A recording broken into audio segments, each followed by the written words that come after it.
Chennai shopping mall లో sensational Dasara triple ధమాకా. Spot gifts, combo offers, instant discounts. అందరికీ నమస్కారం. నేను Swarupa Potlapalli. Welcome to Suman TV. ఒక అమ్మాయి గర్భం దాల్చింది అన్న, ఓ ఇంట్లో ఓ బిడ్డ పుట్టాడు అన్న అందరూ ఎంతో సంతోషపడతారు. కానీ ఈ మధ్య కాలంలో గర్భిణులు, బాలింతల్లో ఆత్మహత్య చేసుకోవాలి అనే ఆలోచనలు పెరిగిపోతున్నట్టుగా అధ్యయనాలు చెబుతూ ఉన్నాయి. ముఖ్యంగా తెలంగాణ, హర్యానాలో 7.6% మంది మహిళలు ఇలా సూసైడల్ టెండెన్సీతో బాధపడుతున్నట్టుగా తెలుస్తోంది. ప్రస్తుతం నాతో పాటు ఉన్నారు ఆస్ట్రో సైకాలజిస్ట్, ప్రముఖ ఆధ్యాత్మికవేత్త హరి రఘుప్రియ గారు. ఆవిడతో మాట్లాడదాం. నమస్తే హరిప్రియ గారు. నమస్తే అండి. ఎలా ఉన్నారు? సూపర్. మీరు కూడా అధ్యయనాలని చూసి ఉంటారు. అసలు ఒక ప్రెగ్నెంట్ లేడీ లేదంటే ఒక బిడ్డకి జన్మనిచ్చిన తల్లి అంటే ఎంతో కేర్ఫుల్గా ఉండాలి. కానీ వాళ్ళల్లో ఇలా ఆత్మహత్య ఆలోచనలు రావడం ఏంటి? దానికి గల కారణాలు ఏంటంటారు? తప్పకుండా ఇది హాట్ టాపిక్, ప్రతి ఒక్కళ్ళు తెలుసుకోవాల్సింది. ఇది అంటే 20 వారాల్లో నేను కూడా ఒక ఆర్టికల్ చూశాను. 20 వీక్స్లో మీరు అన్నట్టు 7.6 కేసులు నమోదైనాయి అంట.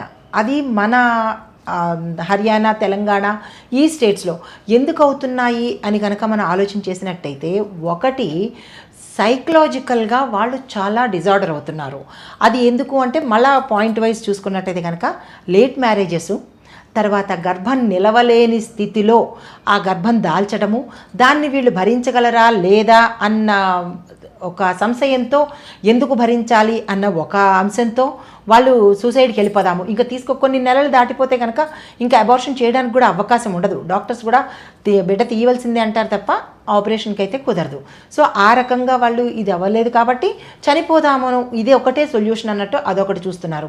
తర్వాత ఇంకా అంటే కెరియర్ పరంగా, జాబ్ పరంగా చూస్తే వాళ్ళకి అన్ఎక్స్పెక్టెడ్గా ఈ ప్రెగ్నెన్సీ రావడము, అది వాళ్ళు చేసే జాబుల్లోకి అడ్డు అవ్వడము, లేదా అందం తరిగిపోతుందనో ఇలాగ కొన్ని మాధ్యమాలలో ఈ బిడ్డ పుట్టడం అనేది కూడా ఇష్టపడరు చాలామంది. కొంత కెరియర్ గ్యాప్ వచ్చేస్తుందని, డబ్బులు సంపాదించలేమని, ఇలాగ చాలా రకాలుగా అంటే వృత్తిపరంగా, ప్రవృత్తిపరంగా, కుటుంబంగా చూసుకున్నట్టయితే కనుక కుటుంబంలో ధనపరంగా అంటే ఆర్థిక ఇబ్బందులతో కావచ్చు, లేదా అత్తమామలు కానీ, లేదా భర్త కానీ, లేదా భర్త తాలూకా చర్యల వల్ల కూడా వీళ్ళు మానసిక క్షోభకి గురవ్వచ్చు, లేదా మొదటి బిడ్డకు కానీ, లేదా వీళ్ళు చుట్టుపక్కల సమాజ పరంగా కావచ్చు, బంధువుల పరంగా కావచ్చు, ఇలాగ చాలా కోణాలు ఇంకా మనం అలా వివరించుకుంటూ పోతే శాఖోపశాఖలుగా వెళ్ళిపోతాయి కారణాలు. అయితే ఏ కారణం ఏదైనప్పటికీ టెండెన్సీ ఒకటే, అది ఆత్మహత్య. అంటే ఏ సమస్యకైనా అది ఒక్కటే రెమెడీ అనుకుని ఈ తరము గర్భిణులు ఆలోచిస్తున్నారు. అయితే దీనికి ఒక్కొక్క అంశాన్ని మనం విశ్లేషణ చేసినట్టయితే కనుక, ముందు ఫస్ట్ కారణం ఏంటంటే లేట్ మ్యారేజెస్ అండి. 40 వచ్చే వరకు పేరెంట్స్ ఇష్టపట్టలేదు చేయడానికి. ఎందుకంటే వాళ్ళ సంపాదన మీద ఆధారపడిపోవడం ఒకటి, నీకు కెరియర్ బాగా ఉంది, నువ్వు సంపాదించగలవు, ఇవాళ రేపు చాలామంది అంటే కంపారిజన్స్ అనమాట. నీ ఫ్రెండ్ చూడు ఇన్ని లక్షలు సంపాదిస్తోంది, ఇన్ని కోట్లు సంపాదిస్తోంది అని చెప్పి పిల్లలకి తొందరగా పెళ్ళిళ్ళు చేయకపోవడం ఒకటి, డబ్బు మీద ఆశ చూపించడం ఒకటి పిల్లల్లో. ఇంట్లో మనకి ఇక్కడి నుంచి మా ఇంట గెలిచి రచ్చ అన్నట్టు ఇక్కడి నుంచి ప్రారంభమైతే తల్లిదండ్రులు ఒక పాత్ర తీసుకుంటున్నారు. తర్వాత వీళ్ళు ఏం చేస్తున్నారంటే, పెళ్ళి అయిన తర్వాత భర్త కూడా అప్పుడే మనకొద్దు, మనం ఎంజాయ్ చేయాలి, లైఫ్ ప్రెషియస్, ఇలాగా కొన్ని కొత్త కోట్స్ అన్నీ పెట్టుకుంటూ వాళ్ళని చూసి మా వాళ్ళకి ఇంకా కలగలేదు, మనకెందుకు అప్పుడే, ఇంకా బోల్డ్ వయసు ఉంది, అప్పటికే 40 వచ్చేస్తున్నాయి, ఇంకెక్కడ వయసు ఉందో నాకైతే అర్థం కావట్లేదు. అలాగ వయసు ఎంజాయ్ అనే నిమిత్తంగా వాళ్ళు పోస్ట్ పోన్ చేసుకుంటూ సరిపడని, అంటే మన ప్రతి స్త్రీకి కొన్ని పారామీటర్స్ ఉంటాయి లోపల. అంటే మనకి ఎలా చెప్తారంటే హార్మోనల్స్ పరంగా కొంత సమయంలో అది ఆ పని జరగాలి, జరగకపోనివ్వకపోవడం వల్ల ఏమవుతుంది, ఆ ప్రెగ్నెన్సీలో ఇబ్బందులు వస్తున్నాయి. ఆ ఇబ్బందులు తట్టుకోలేక అంటే ప్రతిదీ 7 మల్లెల ఎత్తులాగా ప్రతిదీ తట్టుకోలేని స్థితికి వెళ్ళిపోతున్నారు. ఇటు తల్లిదండ్రులు అలాగే చేస్తున్నారు, వీళ్ళకి కూడా అలాగే అయిపోతుంది. ఇక కెరీర్ పరంగా చూసుకున్నట్టయితే, ఇప్పుడు నాకు గర్భం వచ్చేస్తే నా అందం పోతుంది, కెరియర్లోనేమో కొన్ని గ్యాప్ వచ్చేస్తుంది, బ్రేక్ వచ్చేస్తుంది, ఆ తర్వాత నన్ను ఎవరు తీసుకోరు, ఇలాంటి ఆలోచనలతో కూడా లేడీస్ ఏం చేస్తున్నారు, గర్భాన్ని ఎందుకు అన్ఎక్స్పెక్టెడ్గా వచ్చిన ఈ గర్భం తీసేద్దాము అంటే మాతృత్వపు విలువలను మర్చిపోతున్నారు. అది దీంతో మనకేంటంటే ఈ బాలింతలు సంఖ్య మరణానికి ఎక్కువ దారితీస్తోంది. వీళ్ళ ఆలోచన ధోరణి విపరీతంగా మారిపోతుంది. రోజు రోజుకి కూడా విషఛాయలు ఒకటి బాగా కమ్ముకుంటున్నాయి వీళ్ళల్లో. దాంతోపాటు ఏంటంటే జార్జ్ ఇన్స్టిట్యూట్, ఆక్స్ఫర్డ్ యూనివర్సిటీ వాళ్ళు భాగస్వామ్యంతో అంటే ఇద్దరు కలిసి సమన్వయంగా ఒక రీసెర్చ్ చేశారు. చేసినప్పుడు యూకే మెడికల్ రీసెర్చ్ సెంటర్లో ఏం తెలిసిందంటే ప్రసవానంతరము ఈ ఆడపిల్లకి కొన్ని రకమైన, అది కామన్, అది ప్రకృతి సహజము. ప్రసవం చేయడం అనేది పక్షులు చేస్తున్నాయి, జంతువులు చేస్తున్నాయి, మనుషులు చేస్తున్నారు. కానీ వాళ్ళకి లేని బుద్ధి ఈ ఆడవాళ్ళకి వచ్చేసి ఏం చేస్తున్నారంటే అమ్మో అవన్నీ ఎవరు భరిస్తారు, అందం పోతుంది, నేను అవన్నీ తట్టుకోలేను అని సి సెక్షన్కి వెళ్ళిపోతున్నారు. ఏంటి, ఈజీగా ఉంటుంది ఇలా వెళ్ళడం, కోయించుకోవడం, బిడ్డను తెచ్చేసుకోవడము, షాప్కి వెళ్ళి కొనుక్కొచ్చేసినట్టు చేసేస్తున్నారు. దానికి తోడు ఇంకో రెండో వైపు చూస్తే డాక్టర్స్ కూడా న్యాచురల్గా కన్నా ఎక్కువ డబ్బులు దీనిలో వస్తాయి కాబట్టి మీకు సి సెక్షనే అని చెప్పి ప్రతి ఒక్కరికి సి సెక్షన్ రాసేస్తున్నారు. అంటే కోతలతోనే పిల్లల్ని బయటికి తీసేటట్టుగా, అంటే వీళ్ళు వాళ్ళు అని కాకుండా కర్ణుడి చావుకి 100 కారణాలు అన్నట్టు ప్రతిదీ కారణమవుతుందన్నమాట. ఇంకొకటి ఏంటంటే వీళ్ళ మానసిక ఆరోగ్య స్థితి కూడా కొంత కారణమవుతోంది ఈ మరణాల కన్నా ఆత్మహత్య టెండెన్సీ ముందు ఆత్మహత్య చేసేసుకోవాలన్న టెండెన్సీ చాలా భారంగా ఉంటుంది. అయితే ప్రధానంగా ఏంటంటే పేదరికం, మనం అదొకటి చెప్పుకోవాలి. తర్వాత పిల్లలకి ఇవి పట్టించాలి, అవి పట్టించాలి, ఇవన్నీ డబ్బులు, ఇవి అవి అని చెప్పి ఇవన్నీ బడ్జెట్ ఆలోచించుకోవడానికి స్తోమత లేక కూడా పొరపాటునైన గర్భమో లేదా పెద్దల ప్రోత్సాహం వల్ల అయిన గర్భాన్నో తీసేద్దాము, పెద్దవాళ్ళు ఒప్పుకోకపోతే చనిపోదాము, డూ ఆర్ డై అన్నట్టుగా ఉంటున్నారు. తర్వాత ఏంటంటే అసమానతలు, అంటే ఎలా అంటే ఒకళ్ళనొకళ్ళు పోల్చుకొని సమానత్వం లేక నా తోడుకోడలో లేదంటే నా అక్కో ఇలా ఉంది, నేను అలా ఉండలేనేమో, పెంచలేనేమో, ఆర్థికంగా నాకు నా భర్తకి జీతం తక్కువ, డబ్బులు తక్కువ, ఆస్తులు లేవు, ఇలాంటి అసమానతలు కూడా వీళ్ళకి ప్రోత్సాహాన్ని ఇస్తున్నాయి చనిపోవాలని. దీంతోపాటు ఏంటంటే గృహహింస, ఆడపిల్ల పుడుతుంది అని పొరపాటున సిమ్టమ్స్ని బట్టి, మన పూర్వం వాళ్ళు ఏం చేసేవాళ్ళంటే ఇలా ఉంటే ఆడపిల్ల పుట్టేస్తుంది కాబట్టి ఆడపిల్ల వద్దు, తీసేద్దాము, ఇలాంటివి కూడా ఆడపిల్ల పుట్టిందంటే నీకు విడాకులు ఇప్పించేస్తాను, లేదా నీ భర్తకు మరో పెళ్లి చేసేస్తాను, ఈ అత్తలు ఆడబడుచులు ప్రోత్సాహం కూడా ఉంటుంది. ఏమో చెప్పలేము, ఆడపిల్ల పుడితే అప్పుడు నా పరిస్థితి ఏంటి. అందుకని పుట్టిన తర్వాత పిల్లని చంపేసే బదులు ఇద్దరం కలిసి చచ్చిపోవచ్చు అన్నట్టుగా ఈ తల్లులు కూడా ఆలోచిస్తున్నారు. ఇంకొకటి ఏంటంటే ఈ గర్భిణిగా ఉన్న టైంలో ఆ గండం గడిచి డెలివరీ అయిన తర్వాత కూడా ఈ బాలింతల్లో కూడా ఈ సూసైడల్ ఆలోచనలు వస్తున్నాయి. అక్కడికే వస్తున్నాను. అయితే ముందు ఇది ప్రెగ్నెంట్ లేడీస్లో ఉండే ఈ మెంటల్ తాలూకా అంటే మానసిక వ్యధ, క్షోభ, ఈ రకరకాల ఆలోచనలు వస్తున్నాయి. ఇక ప్రసవం అయిన తర్వాత ఆ పుట్టిన పిల్లాడు అంటే వీళ్ళు గతంలో ప్రెగ్నెంటీగా ఉన్నప్పుడు తిన్న తిండి కానీ లేదంటే పరిసరాలు కానీ ఈ బిడ్డ మీద చూపిస్తాయి. ఆ చూపించేటప్పటికి ఈ బిడ్డ అల్పంగా పుట్టడమో, అనారోగ్యంగా పుట్టడమో, వంకరగా పుట్టడమో, మెంటల్లీ రిటార్డెడ్గా పుట్టడమో, మళ్ళీ ఈ పిల్లాడిని నేను భరించాలా, నాకెందుకు ఇదంతా అని చెప్పి ఈ పిల్లవాడిని పక్కన వదిలేసి మళ్ళీ సమాజం ఎక్కడ ఇబ్బంది పెడుతుందో, తన వాళ్ళు ఏమంటారో అని ఒకటే సూసైడ్, ఈజీ సైడ్ సూసైడ్, ఆ టెండెన్సీతో అలా కూడా ఆలోచిస్తున్నారు. తర్వాత అందం పరంకి వస్తే ఈ బిడ్డ పుట్టేసిన తర్వాత నాలో అన్ని చేంజెస్ వస్తాయి, నా కెరియర్లో నేను పనికిరానేమో, నన్ను పక్కన పెట్టేస్తారేమో, లేదంటే నాకన్నా ఇంకా బాగా ఉన్న వాళ్ళని తీసుకొస్తారేమో, అప్పుడు నా పరిస్థితి ఏంటి, నాకు సంపాదన ఉండదు, నాకు ఫేమ్ రాదు, నేను సెలబ్రిటీని అవ్వలేను, ఇలాంటి ఆలోచనలతో కూడా ప్రసవం అయిన తర్వాత అది ఎలాగో భరించుకుంటూ బిడ్డను తీసి బయటపడేసి అప్పుడు కూడా సూసైడ్ చేసేసుకోవాలని, అంటే ఎట్లాంటి ధోరణిలోకి వెళ్ళిపోతున్నారంటే నవేడేస్ లేడీసు అసలు ఇది వాళ్ళకు ఒక పారామీటర్ అనేది కనపట్టలేదు, ఏ సైడు లేనిది సూసైడ్ ఈజీ అన్నట్టుగా వాళ్ళ ధోరణి వెళ్ళిపోతుంది. అయితే ఇంకొకటి, ఇది మనం 20 వారాల్లోనే 7.6 ఉన్నట్టయితే కనుక దేశంలో ఏడాదికట 2.5 కోట్లు సూసైడ్లు, బాలింతలు కావచ్చు, ఇటు గర్భిణీలు కావచ్చు. అంటే ఎంత శాతమో చూడండి. ఇలా ఆలోచించుకుంటూ పోతే, ఇలా చేసుకుంటూ పోతే 2.5 కోట్లు అంటే it's not a simple figure కదా. అది రేపటి నాడు పరిస్థితి ఏంటి? అందరూ ఇలాగే వెళ్ళిపోతూ ఉంటే దీన్ని ఎలా కట్టాలి, ఎలా అరికట్టాలి అని మొత్తం ప్రముఖులందరూ కలిసి ఒక ఆలోచన చేసి ప్రతి ఇంటికి వాలంటీర్స్ గాను, ఆశా వర్కర్స్ అంటారు, వాళ్ళని ప్రతి ఇంటికి పంపించి ఎడ్యుకేట్ చేయడం కనుక చేసినట్టయితే, అలాగేం కాదు మీకు మేము ఇస్తాము, ప్రభుత్వ పరంగా మేము మీకు సపోర్ట్ ఉంటాము, ఇలాగ మేము మీకు కొన్ని సదుపాయాలు ఇస్తాము, పుట్టిన బిడ్డకి తల్లికి కూడా కొన్ని సంవత్సరాల పాటు వరకు ఉచిత వైద్య అందించినట్టయితే కనుక డెలివరీ పరంగా కూడా మీకు ఇంత ఖర్చు కాదు.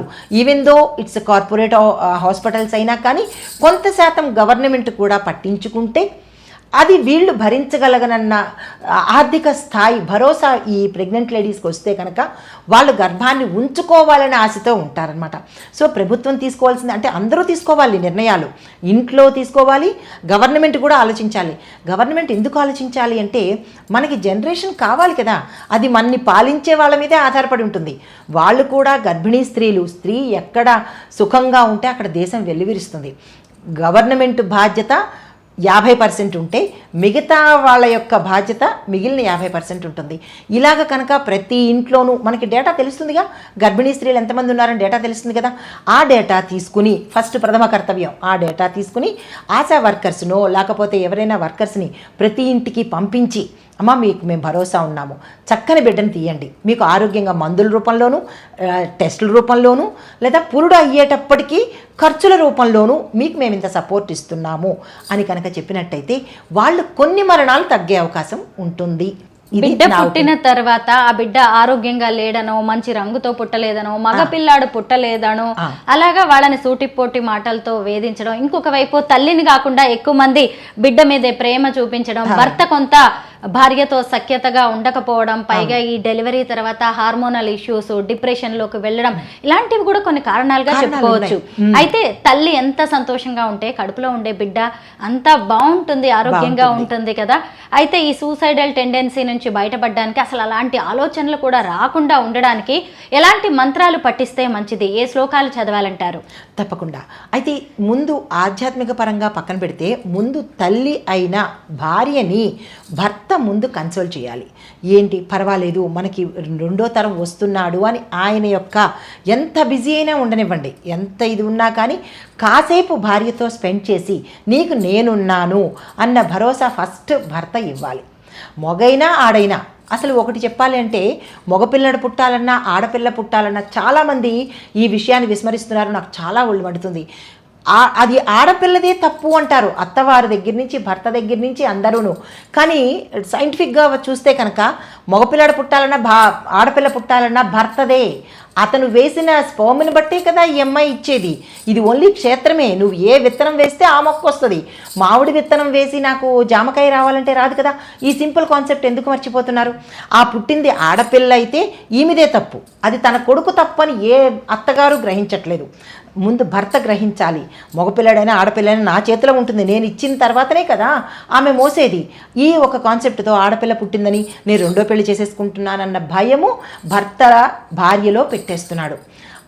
అది ఒక కారణము. తర్వాత అత్తగారు కూడా అర్థం చేసుకుని నాకు 3 పిల్లలు, నెక్స్ట్ మగపిల్లలు, నీకు కూడా మగపిల్లడే కావాలి అంటే అది నీ భర్త నీకు 3 మగపిల్లలు ఇచ్చాడు అంటే ఆయన తాలూకా వీర్యాన్ని బట్టి ఉంటుంది.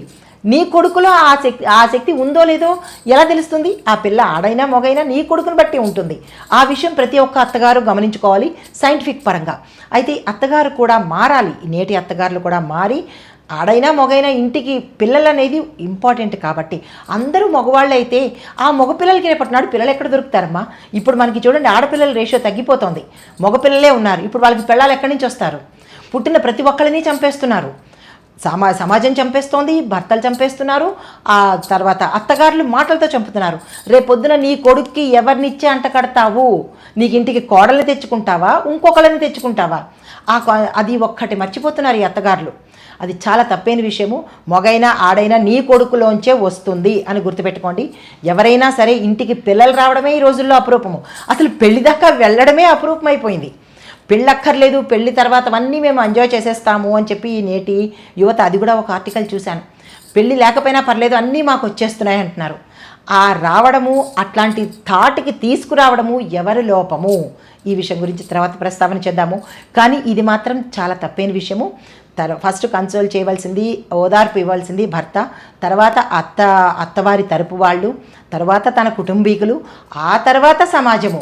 ఎవరు పుడితేనేమిటి, ఎవరైనా పుట్టవలసిందే కదా. అసలు పుట్టే ప్రక్రియనే అపురూపంగా దాచుకోవాలి. తర్వాత గవర్నమెంట్ కూడా కొన్ని స్కీములు వీళ్ళకంటూ ప్రవేశపెట్టి అవి అమలు జరపాలి. స్కీములు ప్రవేశపెట్టి ఊరుకోవడం కాదు, అవి కార్యరూపంలో జరిగేలాగా చేయాలి. ఈ డాక్టర్స్ కూడా మాకు తక్కువ వస్తాయి, పర్సంటేజ్ తక్కువ వస్తుందని ఏదోగా కాకుండా వాళ్ళు కొంత మానవతా దృక్పథంతో ఈ గర్భిణీలకు కనుక డెలివరీ చేసి ఆ తల్లి బిడ్డల్ని ఇద్దరినీ కనుక క్షేమంగా చూడగలిగితే కొంతవరకు ఈ ప్రెగ్నెంట్ లేడీస్కి భరోసా వస్తుంది. ఇది మన సమాజపరంగా, సైంటిఫిక్ పరంగా. ఇక ప్రెగ్నెంట్ లేడీస్ ఏం చేయాలి అంటే ఆధ్యాత్మిక పరంగా ఇలాంటి సిచ్యుయేషన్స్ ఏవైనా ఇంట్లో ఉంటే అవన్నీ పక్కన పెట్టండి.